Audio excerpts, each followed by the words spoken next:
Hello. Greetings, adventurers, heroes, and villains to Burgschneider Live, your gateway to the realms of mythodea, epic LARP battles, and awesome historically inspired and fancy clothing. So grab yourself a tankard, ready your gear, and join this naked skull. No! Kidding, not actually dead. We just, it was the style of the time, so we just do what we do. And special guest, Pia! Yeah. Fresh back from JDS, so of course about all things cool. Nico, as always, and once more, very happy to have Emma back in the house.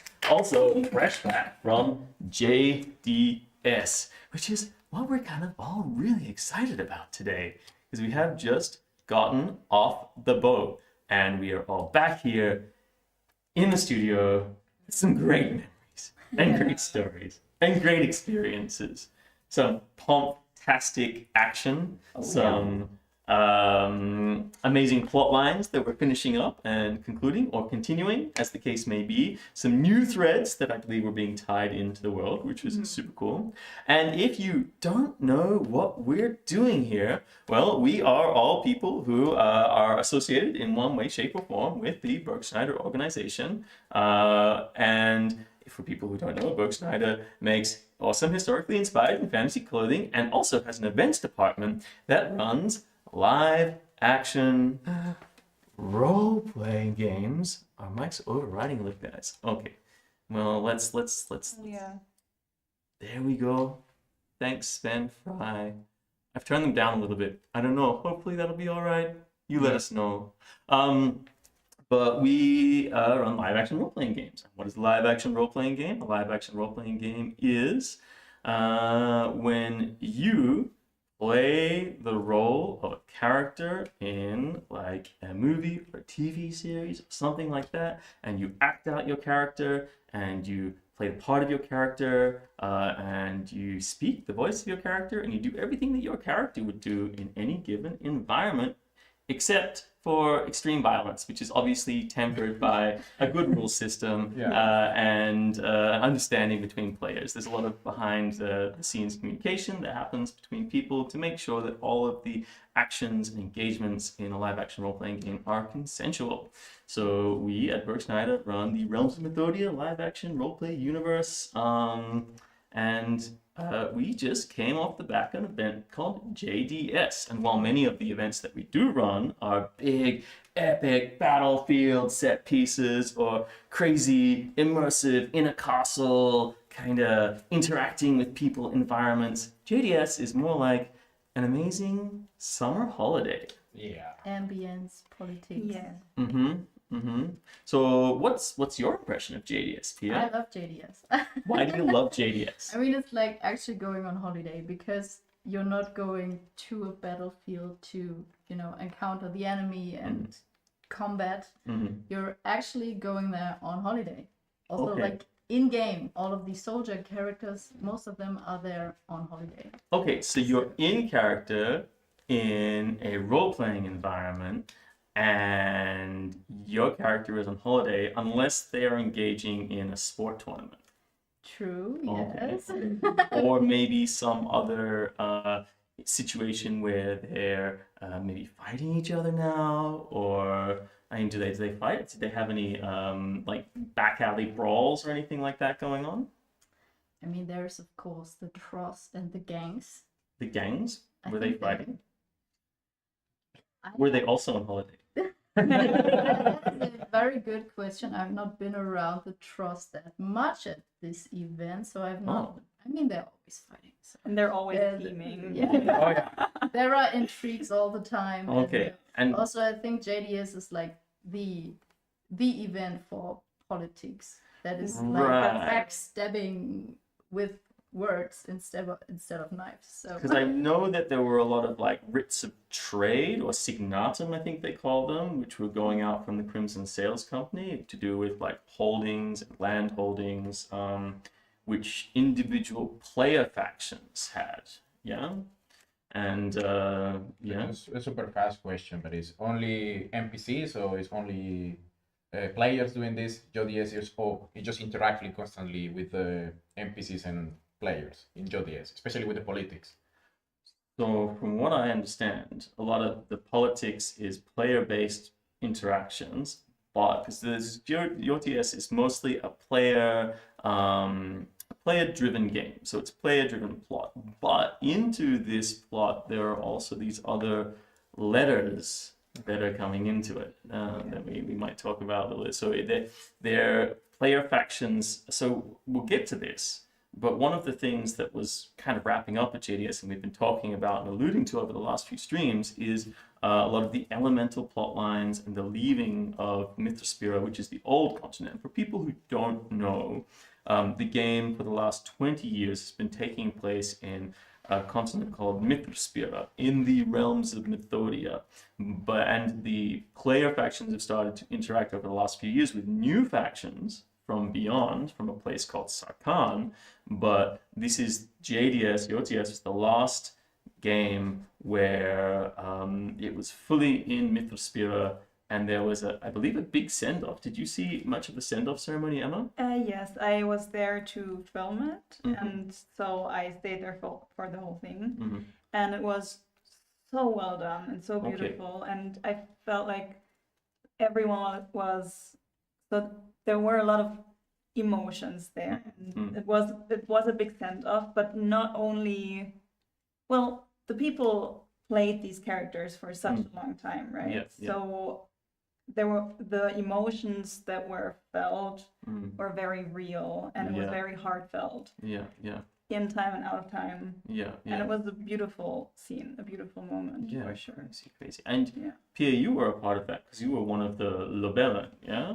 Yeah, I was part of that in like 2 ways. Okay, tell us about it. So I was part of it as a character, as one of the dragonflies, so one of the Ignis tribes, which is one of these elements. So we have like fire, water, earth, wind, and magic, and Ignis is the fire element, and the dragonflies were the Ignis tribe that were like sent off.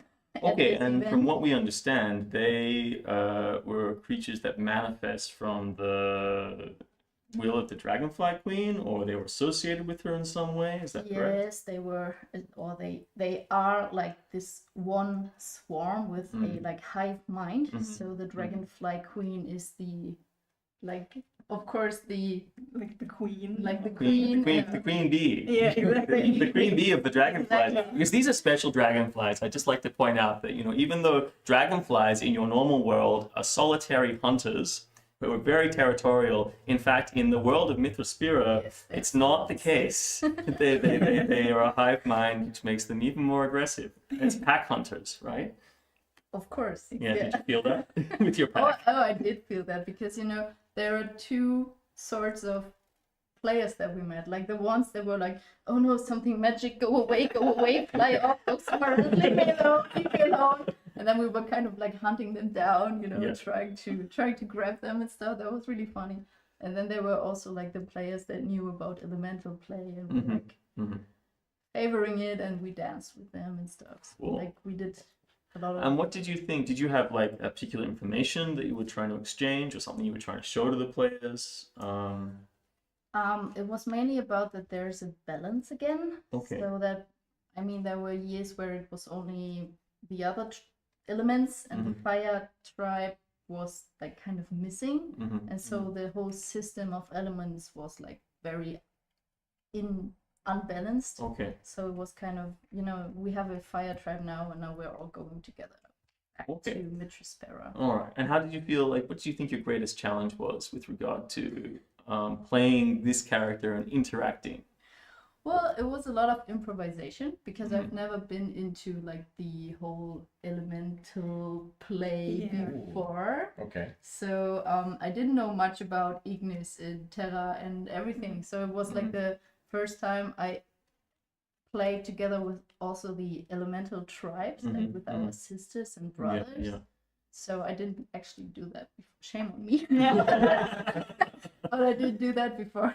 But it was fun. Yeah. And then also like playing a dragonfly, I was just thinking about how to like impersonate like this dragonfly. So I was like swarming around, flying around all the time. I never stood still. I was just, you know, running in circles and flying around and always moving. So that was... Yeah, and I actually, because I saw you guys, because you were one of a group of people who played the dragonflies, right?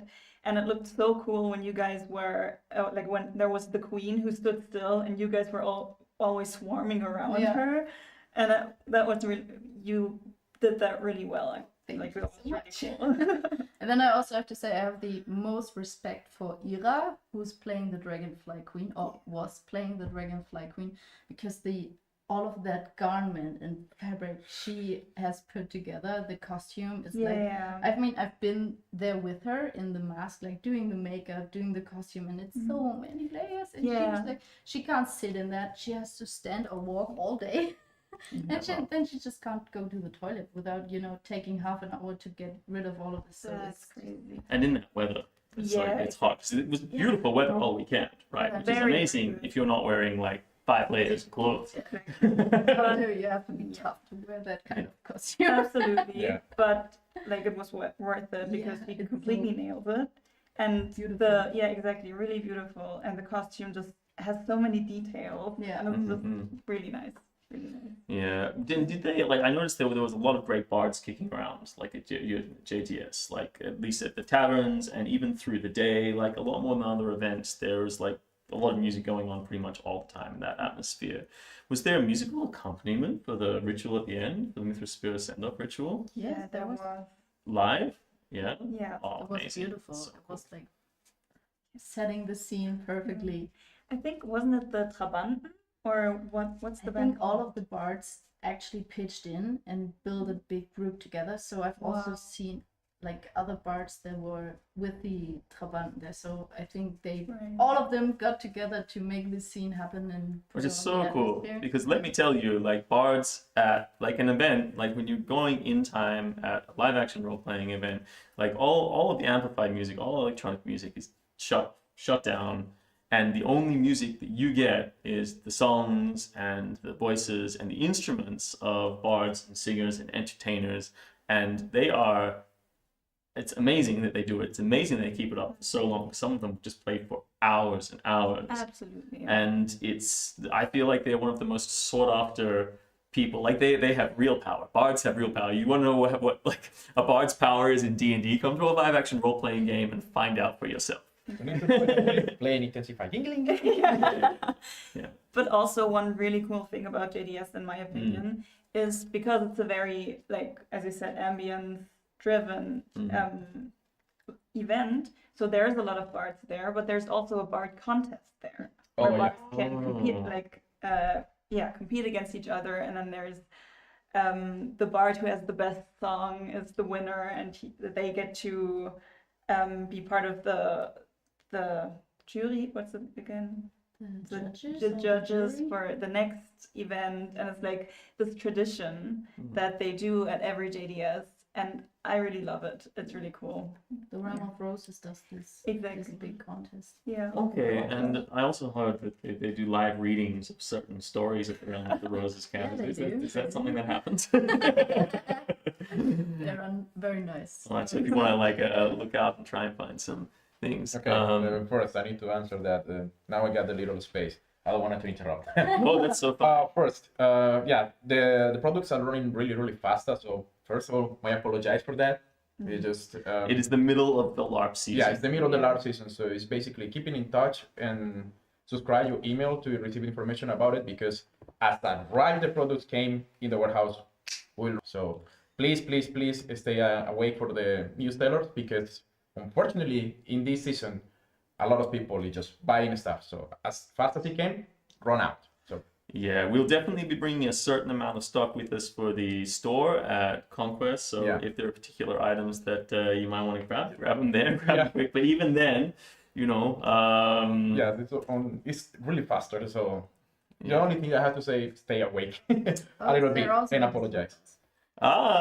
Yay! Shout out for Cigar's fine literature, of course. Of course. Yes, thank you. And we're gonna have a little treat for you actually in just a minute, because it wasn't just the fine music and the excellent weather and the send-off to the elemental plot lines and sort of planning into the whole Sarkan thing, but there was also, I believe, a whole lot of Pompfball going on. Yeah, Pomp Mania hit the streets, and look, I was there for one night and one night only, but I tell you what, I managed to catch a few times some of the people there, and had some interesting things to say. So we're gonna have a quick look at some interviews with some of the players and some of the fanatics who are hanging out at Pomp Mania.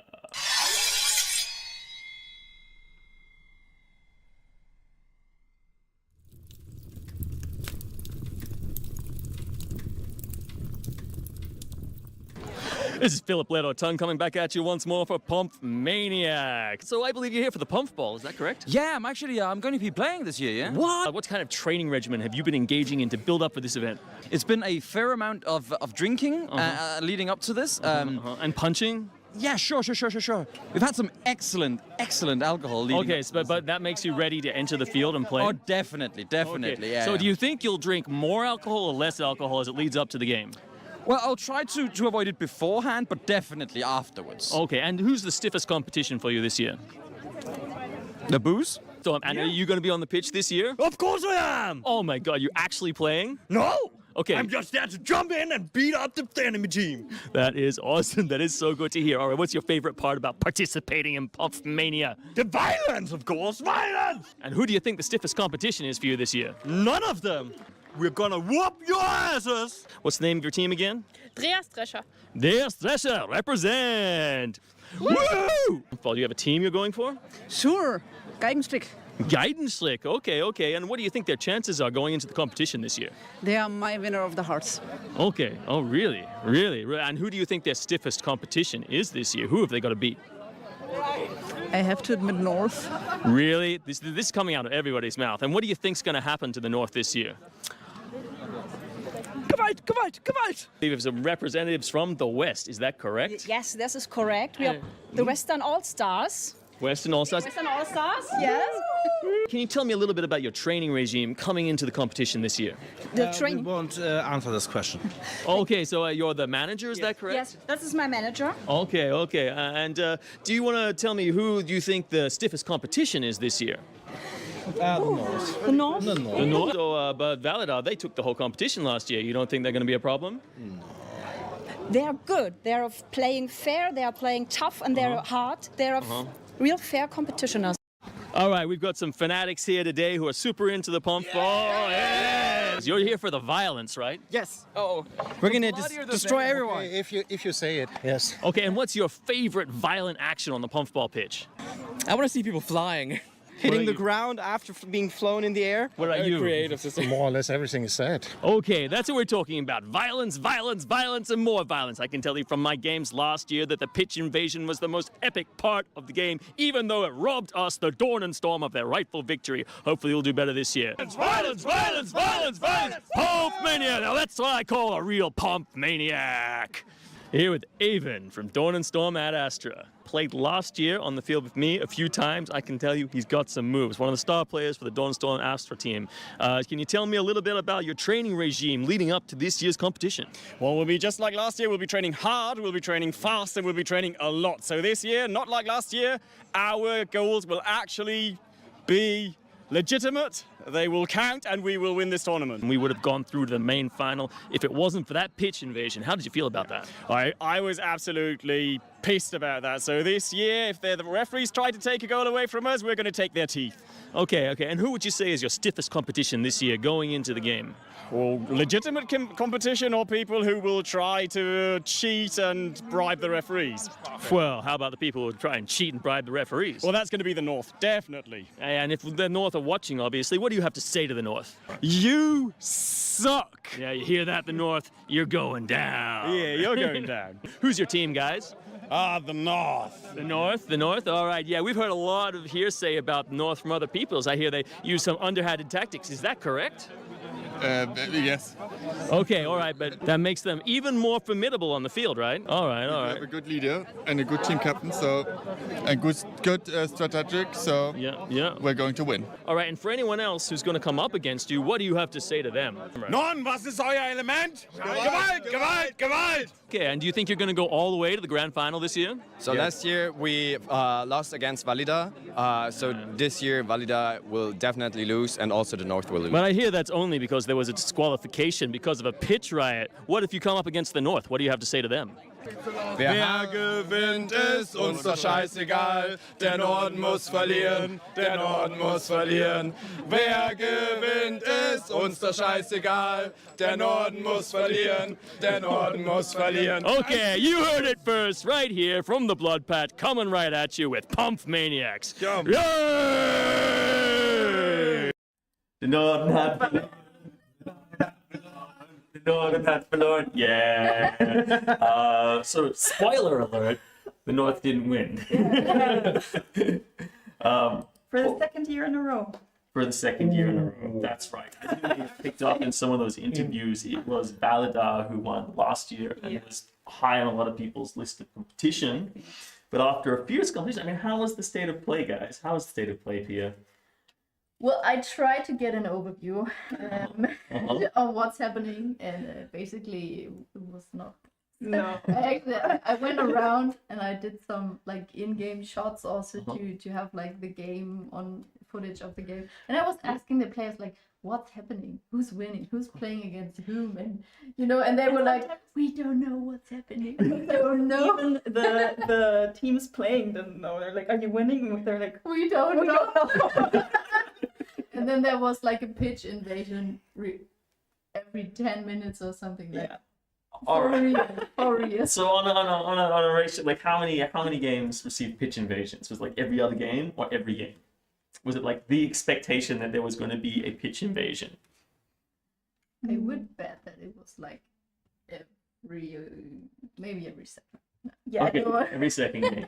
at least by the end it was every second game. Okay, well look, I mean, the violence, the need for violence was high. You saw those interviews; it was like everyone was there trying. Not only violence, I think there was also like a goat coming in at some point. What? What? Yeah. What? Okay, that was so random. There was the blood pact having like a mask of like a goat and putting. It was a real goat, not a real like, goat. No real goats were harmed in the making of this. No. And then they put a rope onto him and led him into the arena and shouted something about someone's wife and goats and so it was like, Wow. Yeah, this is getting personal. Yeah. Deep I think personal. it was it was probably against the North. Yeah. Look, hey, Colt Lang, I had a really great time putting together those interviews, and what I found most enjoyable was it felt so much like this pro wrestling setup where when you could see who the heels were and who the faces, like who were obviously the good guys, who were obviously the bad guys. Yeah. They were all leaning into it, like a few random chaotic people in the middle. Excuse me. This is really good. They say Sven say like, maybe Don Varas should be getting to the sponsorship from the North next year. Money can buy victories. Yeah, money can buy victories. It happens like this. I think we said last stream. We heard it from the North themselves. There is play on the field, and then there is play off the field, and because it's all sort of player run and integrated, they sort of manage everything, and like everyone's playing in character, even the judges, even the referees. Yeah, exactly. You can amazing. go and you can find people and you can beat them up. I believe somebody said something about if the referees cheat us, we'll take their teeth. Yeah. Which is very cool. But we do have a winner. It did boil down to a competition between Valida, I believe, who made it to the grand finals this year. Again. And again, also Blood Pact. Oh, that's a surprise. Came again to the grand finals. So this was the ultimate grudge match from like last year being played out again. Absolutely. And the person who took the team away, first game away for the first time ever, was the Blood Pact, who actually won. So congratulations to all you guys out there. Yeah. And they celebrated the whole evening. They had a big party in the Bad Not a Beat Tavern. to be heard all of it. Yeah, well, if it's one thing Blood Type Black knows how to do, and that's how to party. Oh yeah. This is how we do. Boom, boom. Yeah, very cool, very cool, very cool. And yeah, big congratulations. It was so cool. What vibes. I wasn't there. It was so sad. I was there one night and I was like, oh, the vibes are so great. I really want to be there the whole time. But unfortunately, we had people coming here again, like an amazing team of people helping out, continuing props build. Next week, we'll come back with you, back to you, or the week after possibly, with more and more and more. As I think Sven Fry said earlier, it's 4.5 weeks till they are on site for Conquest, which means it's about 5.5, 6 weeks until Conquest is actually happening, which is crazy. And look, we're all preparing for that. We're all planning. We're all like camping. Camping. It's an important part of this whole thing. Yes. Absolutely. We're going to be out there in these big fields. And I think JDS was like a tester, right? Yeah. It's like, just get your camp set up, make it look nice, make it look pretty. And normally, a lot of these bigger events that we do, except for Sturmbucht, where you can sort of rent your own hotel rooms or get in group dormitories, but they are on location at sites, which is often why they run through the summer or the autumn, spring through autumn period, because it's when the weather is best for camping outside. If you are a new person to a LARP, generally, if you're coming in with a faction, either a player faction, which you can engage with through our Discord, or a non-player faction, an NSC faction, again, which you can find through our Discord, then you will talk to the VBs or the heads of those factions, and they will coordinate your camping space. That said, if you are a player-friendly NSC, non-player character, or if you are a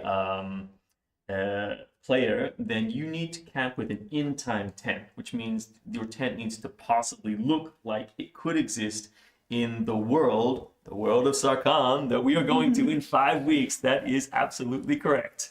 And fit in with the environment, fit in with the vibes. Now, if you are a battle NSC or non-player character, and you're a part of the NSC armies who are direct antagonists in the world of mythodea, and this is one of the things that really makes the realms of mythodea quite different to a lot of other LARPs that play, is that they have these set-piece NSC armies who are like amazing in their dedication to the role, and then coming out and being in their costumes and being in their armor and being this absolute unstoppable unified force who often goes easy on the players.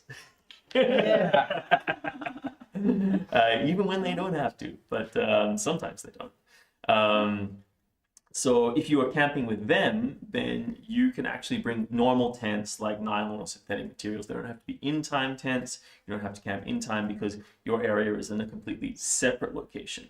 But regardless of whether or not you're in an NSC friendly camp, NSC battle camp or player camp, you still need to make sure that you've got all of the things that you need when you are camping. I personally love my cooking, so I need to have a grill, some proper cooking pots, access to fire, and access to a change of clothes, at least underwear, for most of the days that I'm there. Especially at Conquest during the summer season, it is hot as heck. How about you, Pia? What's your most important thing to bring to camp?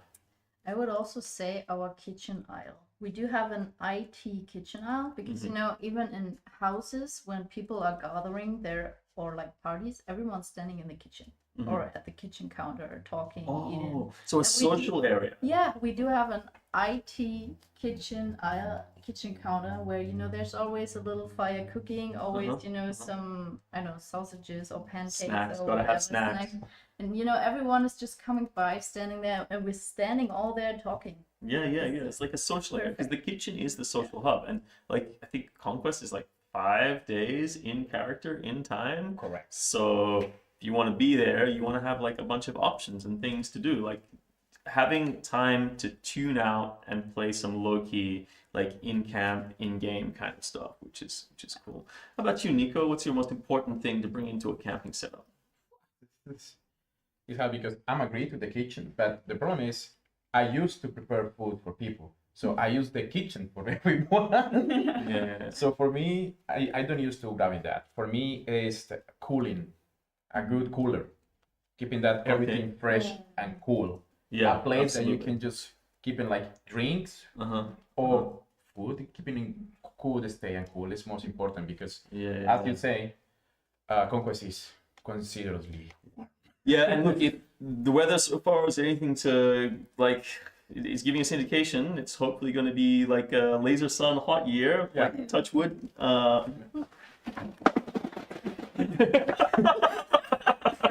No return to mythodea. No return to I mythodea. was just going to say, pack some, boots, but I don't want to cast a spell or anything. Look, it's important. Look, prepare as much as possible for wet weather because when you prepare for wet weather, it doesn't happen. We already had that. Don't need that again. We don't need that again. But look, it's always amazing to see how people pull together, players and NSCs pull together to overcome like the challenges. Like you have to understand, in that 1 year that we had all of the rain and the place was like 50% of the area, I'd say, was flooded out. We had to get pumps in. Like in that same year, I think Sarkan, the big heavy metal festival, was cancelled because it was completely underwater. But the players, like, they made the most of it. Things were still happening. Play was still happening. I think we talked about it in a previous stream. This is something beautiful that I like it, especially for that beautiful year with a lot of water. It was actually the people just make like a working line, and it just with buckets, it just throw in each other, it just rotated, they put in all the water. I think I never say thanks enough for this. We are working so hard. We are using a lot of machines, but unfortunately, in that moment, wasn't enough. And the people look, and as much as Burgscneider is a company that runs a LARP, the LARP is run by a community. We've taken over the custodianship of a community, and the infrastructure and the people required to make all of that work and to pull ourselves as a group out of a situation like that. That was when we really saw that. Like, the company can't do anything about it. Only when the community comes in does that really allow us to go through, to the point that by the next day, everyone was back in time, back in game. On the last day, everyone was back on the battlefield. Yeah. It was crazy. And people playing in the mud. It wasn't surprising. We got a lot of fight in the mud. And absolutely. And just the teamwork and how much people cared, and to just witness that was really amazing. And and I also love that they only help make the catastrophe a little less. But they also just had fun with it at the same time. And that was we're LARPers. We turn adversity into opportunity. You for free. Post-apocalypse for free. Like, if you want to go in time, go all the way in time.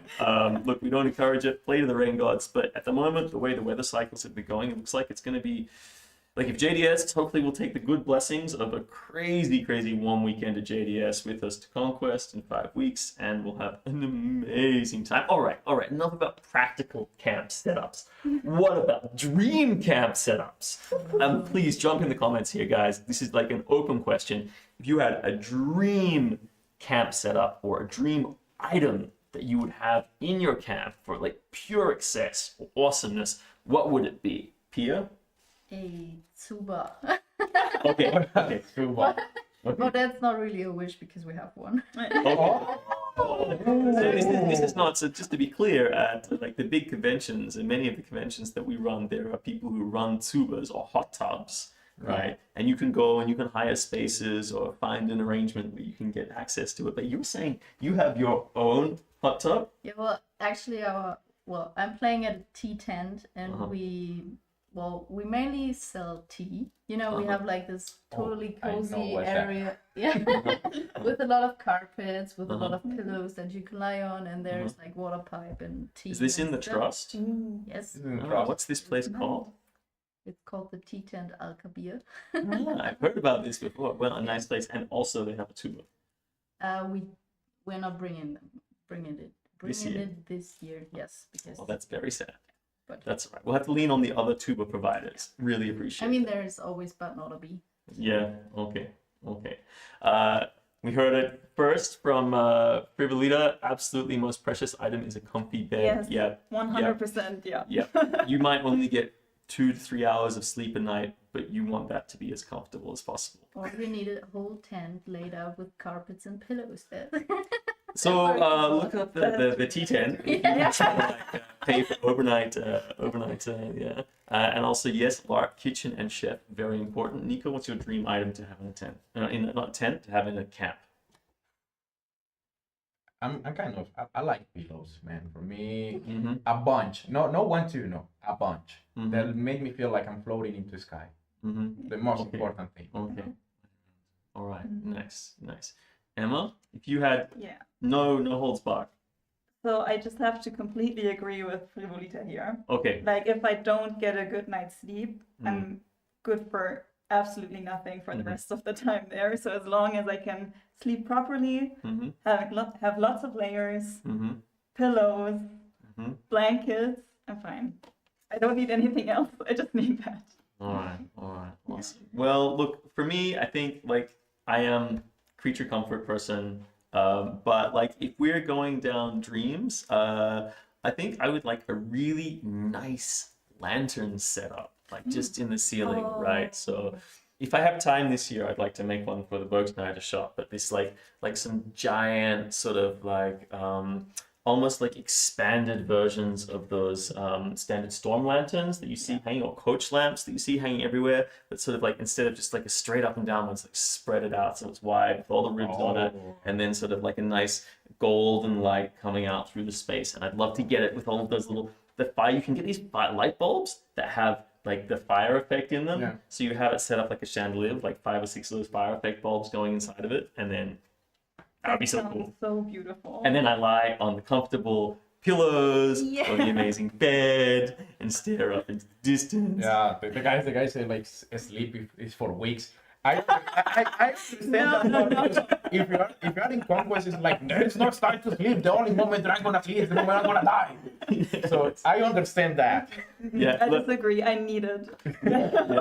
Absolutely, Christina. Coffee in the morning is so important, and there's not a lot of places that you can actually get a good coffee at Conquest. So like bring a machine, or bring a filter, or bring something. That would be a dream setup, to have like an awesome early morning coffee setup.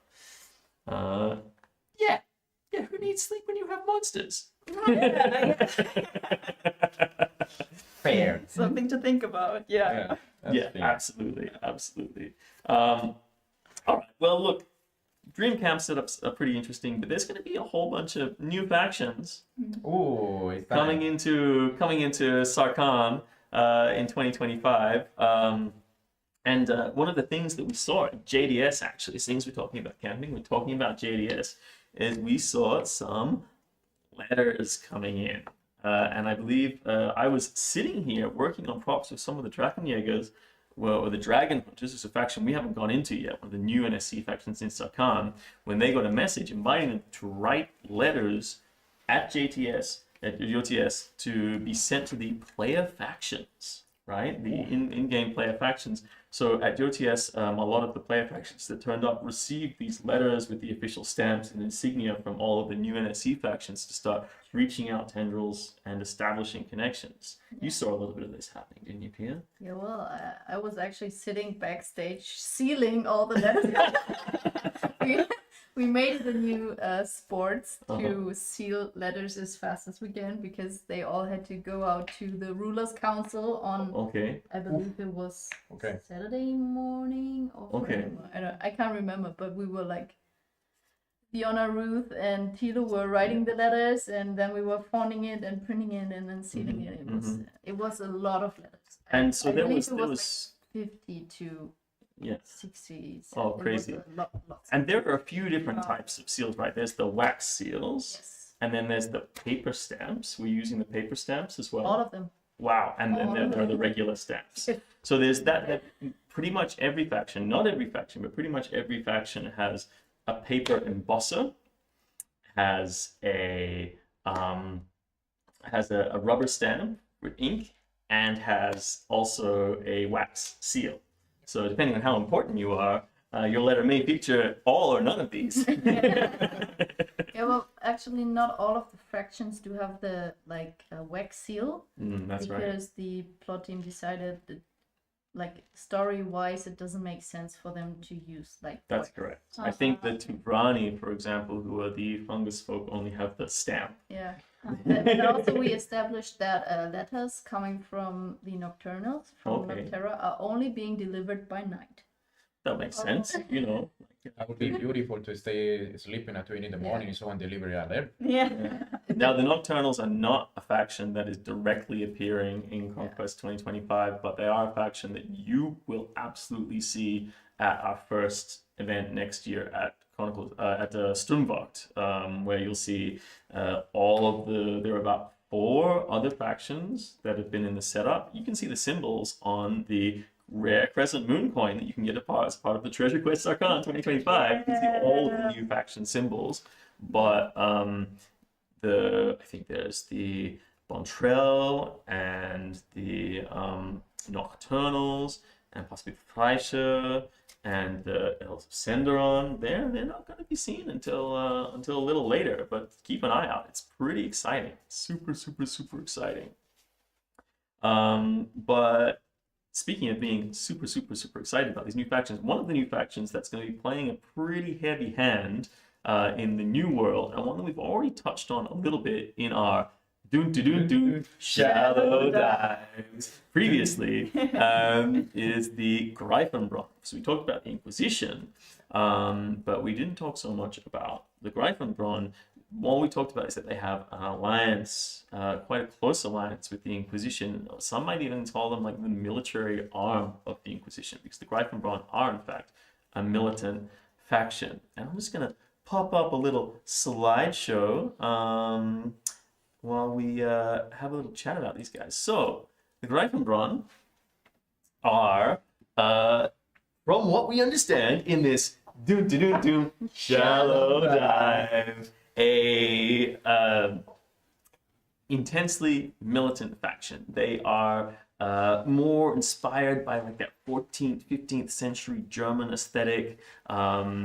They have exist in sort of family states, like I believe different kind of baronies. I'm not sure what the sort of correct communication is, but they have like various sort of warring factions amongst them, but they also sort of come together and unite under the Griffin banner. But I believe it's kind of like a 15th century kind of feudal system. It mirrors, from what I understand, kind of the pre-German Union kind of that period. They have, as you can see, the orange and the green color scheme, and their symbol is the griffin, but there are also a few variations of that. I like it. You can see that the militant nature sort of goes on all sides, and they have these sort of like diamond shapes and other shapes that they sort of patch onto their clothing. The hair for women is typically covered, but then a lot of hair is covered in this day and age, except for that guy. Yeah. His locks hanging out like nobody's business. So rude. How rude. How vulgar. Yeah, showing his hair in public. So yeah. Oh, Mike. Mike. Oh, there you go. Emma has turned into Mike. Unfortunately, lost Emma for the rest of the stream. They have been dearly departed, but Mike has been sitting very politely and silently in the wings. So the Greifenbron faction, Greifenbron being Griffin, is there an actual interpretation of that? Greifenbron? I mean, Greifen is Griffenborn? Griffenbron. Yeah, it's Griffenborn. Born of a griffin? Thank you. Yes. Yeah. Does that mean that they are all born from eggs? It's not the same as born. Okay, what does it mean? I mean, I'm not a linguist or anything, but I would probably say that Bron comes from something like Brunnen. Okay. Like a egg. No, no. Like or a wishing well. Or... Yeah, like a well. Yeah. Oh, okay. So well of the Maybe it's griffin, like, or something place like of the that. griffin, or the fountain of the griffin, something like that. Is there anyone here in like German? If anyone in chat wants to save us here, it's like no German. But yes, from what I understand, these people, like, so I was lucky enough, again, with these guys, these are one of the factions where I was lucky enough to be able to play around with some of the design images. So I'll just throw this up at the moment. And you can see, if we look through, so these are some of the first ones that I did based on the premise. There was actually one set earlier than this, and if you, I believe, have a look at the Vibalia video that we put out, then you might see some of the earlier sketches. But this is like the second round of sketches, bringing the feedback. These are some of the earlier symbol designs, and we had another artist come in and actually work on the symbols for a lot of the new NSC factions. They did an amazing job. I don't recall the name off the top of my head, but if we get a link, we'll throw it in the description below. And you can see here, there's kind of a couple of sorts. So there's the more sort of generic, these are the baronies, the sort of straight up and down 15th century kind of inspired sort of women, men from the faction in their sort of the baronies or the things like that. And then you'll see after this image, this is just some iconography here. There's some scouts, you know, just maids. And then there are these guys who are a bit more of like the Templar Knights. So there's an Order of the Griffin in there that the players may or may not know about. Where there, I'll just pause this, where you can see that there's sort of like an armored version and a more lightly armored version, but they are kind of like a Templar order that adheres, I think, more strictly to the Society of the Griffin, and possibly even tied in a little bit more with the Inquisition, which is kind of just that's interesting. So this faction is basically the material base for the, forgot the names. So this is like the more modern version of the like the Atzeronians. Thank you. Yeah, so the Atzeronians, you can see there's a difference in the color scheme, because they're more like a gray, blue, and red in the Atzeronians, and their aesthetic is more that sort of 10th, like 8th to 11th century armor style. So more chainmail, shields, swords of that variety. Whereas party on the clothing. That's right. And so you come into the Greifenbron, and then this year is yet more of the mi-partie, the split colors, the orange and green, trims of gold or a different green. So you can see in there. So this yellow, I just want to speak for some of the plot team here to say that the heavy yellow features have been ruled out for the Greifenbron. Replace it with like an olive or an autumn green, like the pants on this ranger here. And gold highlights, totally acceptable. I encourage all of the gold thread and gold highlights. Please make them. I think like more Zierstich. Like decorative stitches. More decorative stitches. Yeah, deeper passion. Yeah, just in case someone save us. So say, Johannes say, so the translation would be Griffin Spring or Griffenwell? Greifenwell, Griffin Spring. Okay. So the spring of the Griffin. So this is the around. Yeah. Makes sense. Makes sense. I do know that there is at least one griffin egg floating out there somewhere, being slowly nurtured by some individual. I think a few people. This was at Conquest last year. I think there was like some pomp and circumstance around it as well. Oh, yeah. I think it was delivered as a gift from another player faction to one of the other prominent player factions. And I also heard there was conspiracy around it being stolen, in fact. Oh. Yeah. But I also believe that sometime in the next year we will see that... oh, yes, thank you, Privilita. Diana Ralforth?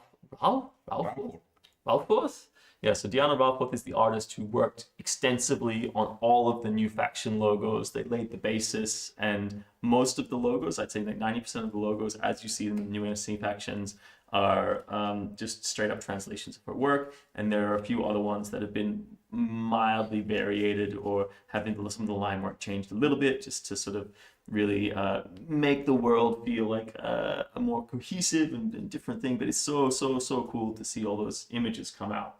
Yeah.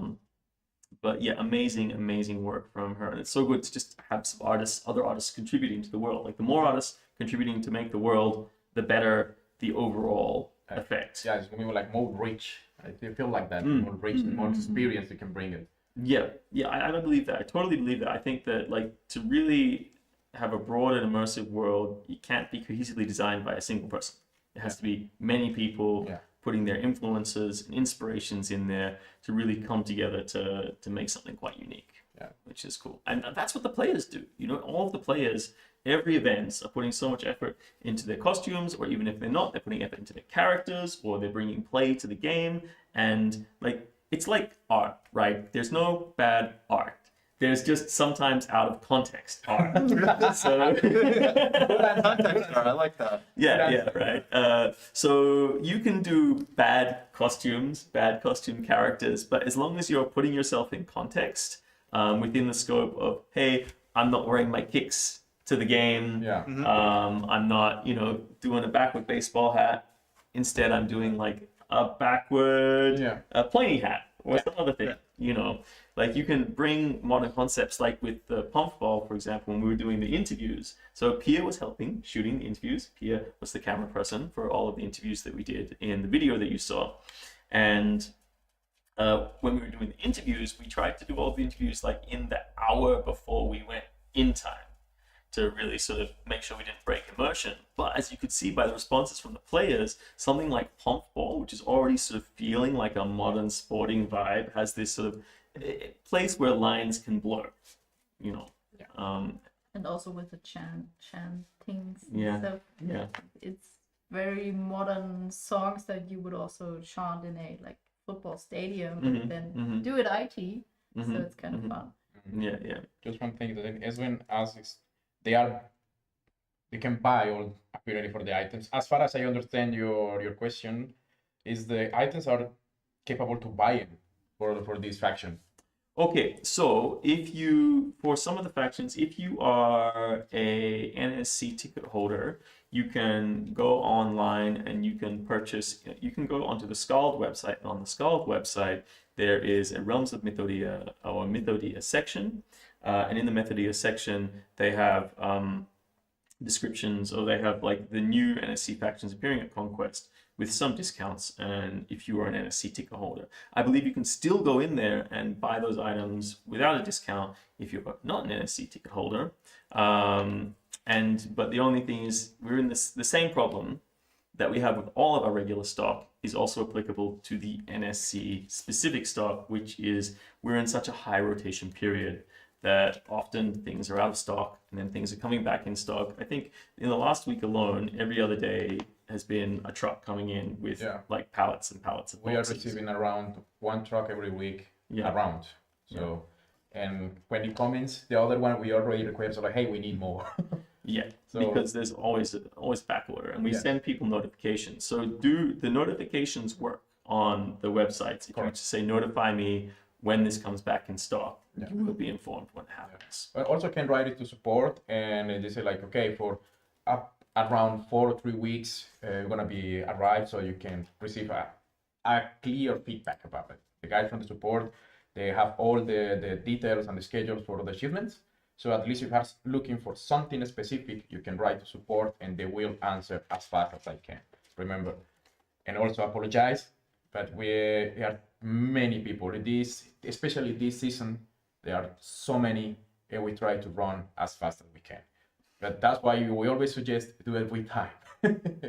But we appreciate it. Thank you so much, because they're all really, really interested in the products. Thank you. Yeah, it's cool. Like one of the big things that like there's a lot of stock coming through, but one of the things to understand about Burgscneider is it's a little more than it's a little more of a family company than people realize. Yes. Like there are very few employees in the organization, relatively speaking, for a large company, and it is kind of like I think every member of the family is in the office regularly who sort of own and run the company. So it's a pretty sort of close situation. Yes. It's a tight-knit group. Yeah, it's a tight-knit group, and we try and sort of get as much done as we can. But yeah, it's good times. It's great taste. Speaking of which, we are now, I believe, 13 days away from the conclusion of TreasureQuest Sarkan 2025, the controversial but epic Yeah. Coin drop situation. So this is the coin drop.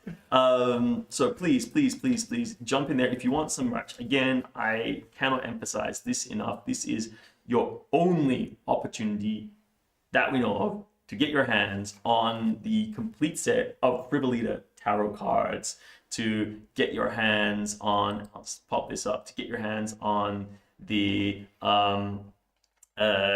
limited edition t-shirts, all limited edition t-shirts and hoodies, to get your hands on founder certificates, to get your hands on the special crescent moon coins, which are specific.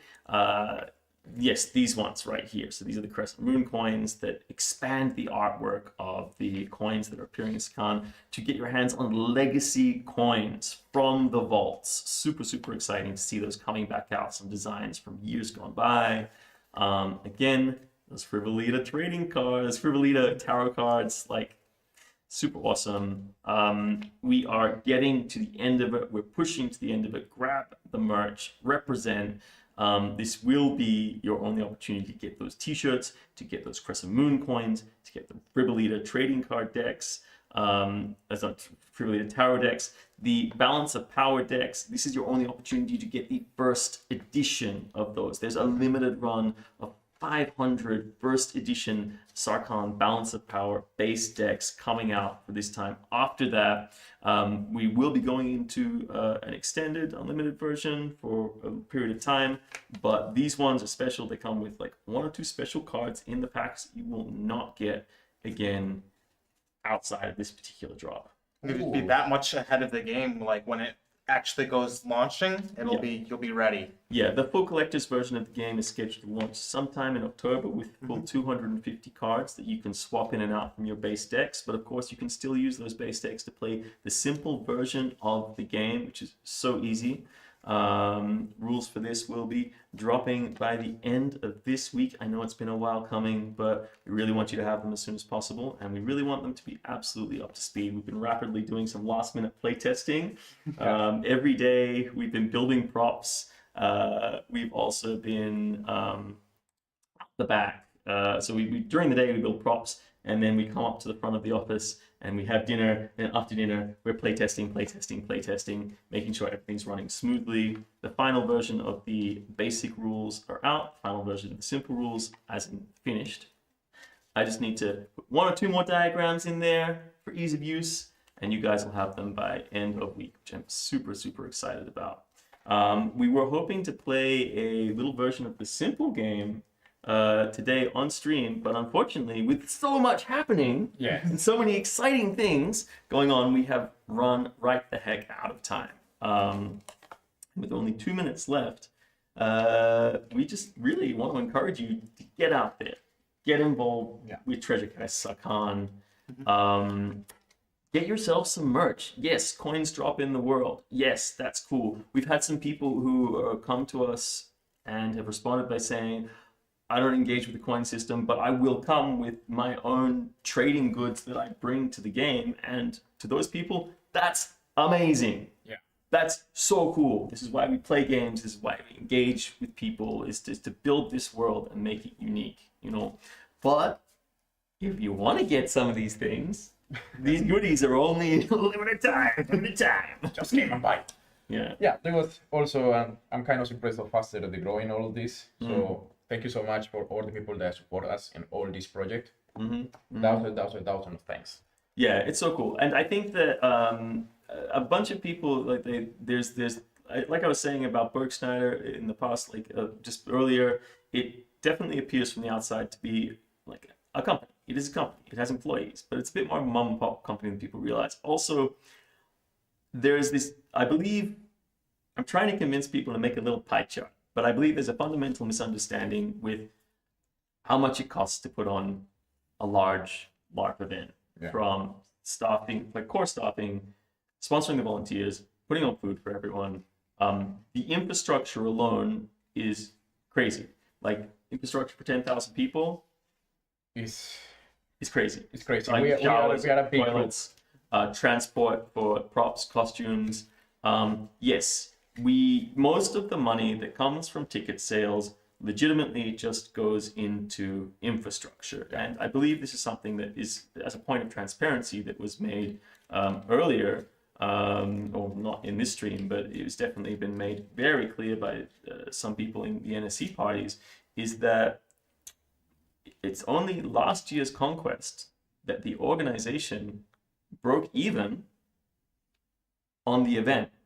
And for every year before that Burgschneider has run the event, they have made a loss. Yeah. And in the first year, a very, very, very significant loss. So yes, Burgschneider is a company. Yes, we run the world's largest LARP. Yes, the community comes together and makes the game amazing. Amazing. And yes, the team who run the game of the paid employees, they also do a lot of amazing work. But every single piece of engagement that you can have, buy a piece of merchandise, jump out here, help us out, come put a little bit into it, and that can be putting yourself into the world by turning up, making your own things to trade with people and engage in the game. That makes the game amazing. All we want to do is keep providing a platform for you to do what it is that you enjoy and we love and want to facilitate. Yeah. And that's it. Yeah. We're 1 minute overtime. Oh my God. 2 minutes. Sorry. 2 minutes. Okay, that's fine. But thank you all so much for joining us on the stream. It's been awesome. We are currently on the road to Sarkan. We have so many things to talk about at the moment. We didn't even get to talk about some of the things that we want to talk about on stream. Thank you so much, Pia, for joining us. Thank you. Yeah, no, it's so good. And thank you for your help covering. You'll be seeing a lot more of all of us around. We're super excited to get to Conquest.